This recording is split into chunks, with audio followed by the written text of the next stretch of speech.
The HOA sued me for $3,200 for fishing on my own property. Can you believe that I nearly lost the cabin my parents left me, nearly lost every memory tied to that lake, all because one power-hungry woman decided she wanted control? But that lawsuit was the biggest mistake Catherine Perez ever made, because the fence I built not only cut off her access to the lake, it destroyed the little empire she thought she had. I wasn't just out there killing time with a rod and reel. That lake was sacred to me. My father taught me to fish on that dock. My mother's journal still sat on the cabin shelves, and the smell of cedar and old leather filled the air every time I walked inside. Fishing wasn't a hobby. It was the only way I still felt close to them. So when I heard those heels clicking across the dock that morning and saw Catherine in her starched suit phone recording in hand, something in me already knew peace was over. She smiled that cold smile, the kind that makes your stomach sink, and said in her courtroom voice, "I'm documenting unauthorized activity on HOA-managed watershed." I stared at her, holding my father's old fishing rod like a shield. "Catherine, I've been fishing here for 4 years. There's no permit requirement." Her reply was just as icy.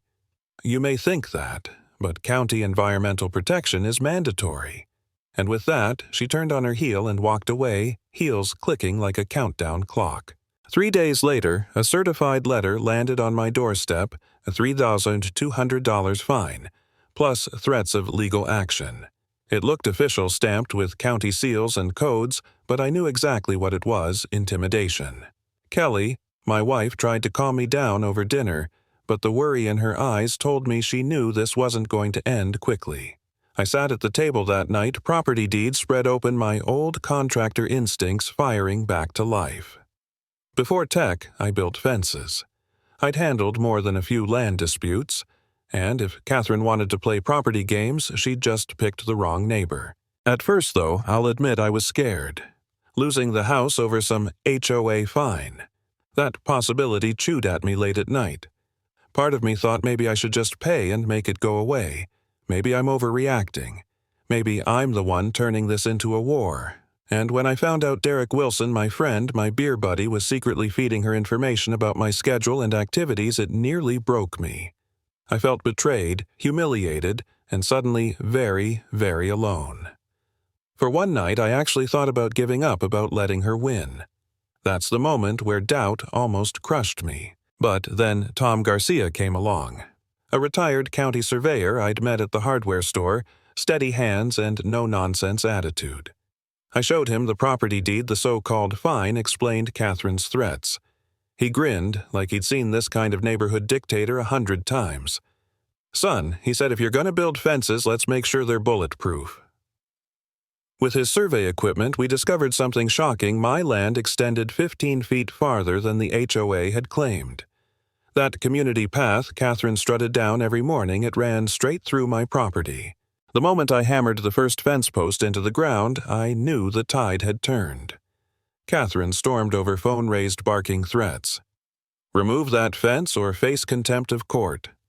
I just looked at her and said, "It's on my land." "Catherine, deal with it." Her face went red, and within a week she filed a lawsuit. No negotiation, no mediation, just straight to war. That told me everything. She wasn't trying to protect the lake. She was trying to crush me. The day of court came fast. Catherine entered like she owned the place, files stacked, wearing that smug prosecutor's smile. I'll admit my palms were sweating. But when the judge asked her the simplest question, "Do you have county authorization to enforce these environmental regulations?" her silence filled the room like thunder. She shuffled papers, coughed, tried to bluster, but had nothing. Then I laid out Tom's survey permits and photographs of buried property markers Catherine had deliberately concealed. The judge's verdict was swift fine dismissed. Fence legal, HOA authority stripped. Watching Catherine's confidence crack was something I'll never forget. The neighbors saw it too. People started asking where their lake fees had gone, why repairs were never made, why she'd been charging them at all. Catherine tried to backpedal, offering me a deal. "Drop the fence. I'll drop the fine." I almost laughed in her face. No, this wasn't about $3,200 anymore. This was about justice. But Catherine didn't stop. Losing in court just made her desperate. My cameras caught her hiring tree crews to accidentally damage the fence. I found gasoline-soaked rags hidden behind shrubs near my property line. She was unraveling, and it was terrifying.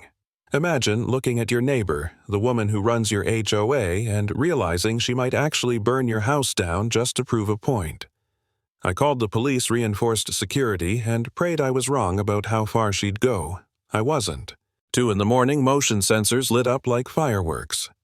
Catherine, dressed in black bolt cutters in hand, slicing through my fence with calm, methodical movements.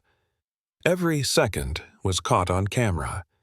By the time police arrived, she was standing in my yard surrounded by broken fence panels looking like a criminal who'd just realized the game was over. They arrested her on the spot for destruction of property, and yet, that wasn't the end. Even after her arrest, she escalated again. More accelerant hidden, more surveillance, plans sketched out for something bigger, something that could have burned down half the block.